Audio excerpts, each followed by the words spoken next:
অবসরপ্রাপ্ত এমপিওভুক্ত শিক্ষকদের জন্য দারুণ সুখবর। যেমনটা আপনারা দৈনিক কালের কণ্ঠ পত্রিকার শিরোনামে দেখতে পাচ্ছেন। এখানে কালের কণ্ঠ পত্রিকার শিরোনামে বলা হচ্ছে, সুখবর পেতে যাচ্ছেন অবসরপ্রাপ্ত এমপিওভুক্ত শিক্ষকরা। এই প্রতিবেদনটি প্রকাশ হয়েছে 9 আগস্ট 2026-এ। তো কী সুখবর পেতে যাচ্ছে অবসরপ্রাপ্ত এমপিওভুক্ত শিক্ষকরা, এ বিষয়ে বিস্তারিত থাকবে আজকের ভিডিওতে। তাই ভিডিওটি শুরু করার আগে ছোট্ট একটি রিকোয়েস্ট, আপনি যদি আমার চ্যানেলে নতুন হয়ে থাকেন, এরকম গুরুত্বপূর্ণ ভিডিও সবার আগে আপডেট পেতে ভিডিওটি লাইক দিয়ে চ্যানেলটি সাবস্ক্রাইব করে সাথেই থাকুন। আর সম্পূর্ণ ধারণা পেতে ভিডিওটি না টেনে শুরু থেকে শেষ পর্যন্ত দেখুন।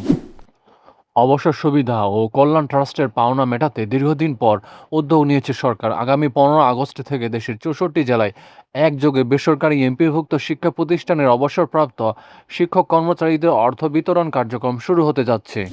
শিক্ষা মন্ত্রণালয়ের সূত্রে জানা গেছে, এই কার্যক্রম বাস্তবায়নে সরকার 2,000 কোটি টাকার বিশেষ থোক বরাদ্দ দিচ্ছে।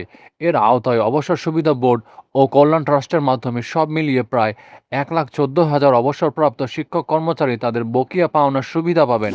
এবারে প্রথম কোনো ঝামেলা বা মধ্যস্থভোগীদের হস্তক্ষেপ ছাড়াই সরাসরি আইবাস ডবল প্লাস সফটওয়্যারের মাধ্যমে উপকারভোগীদের ব্যাংক অ্যাকাউন্টে টাকা পাঠানো হবে। অবসর সুবিধা বোর্ডের অধীনে 2022 সালের জানুয়ারি থেকে 2026 সালের জুন পর্যন্ত অবসরে যাওয়া শিক্ষকরা একজন সর্বোচ্চ প্রায় 5 লাখ টাকা পর্যন্ত পেতে পারেন। এই জন্য প্রয়োজন হবে প্রায় 1,500 কোটি টাকা। চাকরিকালে মূল বেতনের 6% চাঁদার ভিত্তিতে অবসর সুবিধা নির্ধারণ করা হয়। শিক্ষা মন্ত্রণালয় সূত্রে জানা গেছে, এই জন্য সরকার 2,000 কোটি টাকার বিশেষ থোক বরাদ্দ দিচ্ছে। এর আওতায় অবসর সুবিধা বোর্ডের প্রায় 70,115 জন এবং কল্যাণ ট্রাস্টের প্রায় 40,000 শিক্ষক কর্মচারী অর্থ পাবেন। সব মিলিয়ে প্রায় 1,14,000 অবসরপ্রাপ্ত শিক্ষক কর্মচারী এ ধাপের সুবিধা পাবেন। কল্যাণ ট্রাস্টে 2023 সালের এপ্রিল থেকে 2026 সালের 30 জুন পর্যন্ত জমা হওয়া প্রায় 40,000 আবেদন নিষ্পত্তির পরিকল্পনা করা হয়েছে। এজন্য প্রয়োজন হবে প্রায় 600 কোটি টাকা। মূল বেতনের 4% চাঁদার ভিত্তিতে এককালীন সর্বোচ্চ প্রায় 2.5 লাখ এবং সর্বনিম্ন 50,000 টাকা পর্যন্ত কল্যাণ সুবিধা পাওয়া যাবে। বর্তমানে অবসর সুবিধা বোর্ড ও কল্যাণ ট্রাস্ট মিলিয়ে 1,14,000-এর বেশি আবেদন ঝুলে রয়েছে, যা পুরোপুরি নিষ্পত্তিতে প্রায় 12,000 কোটি টাকা প্রয়োজন।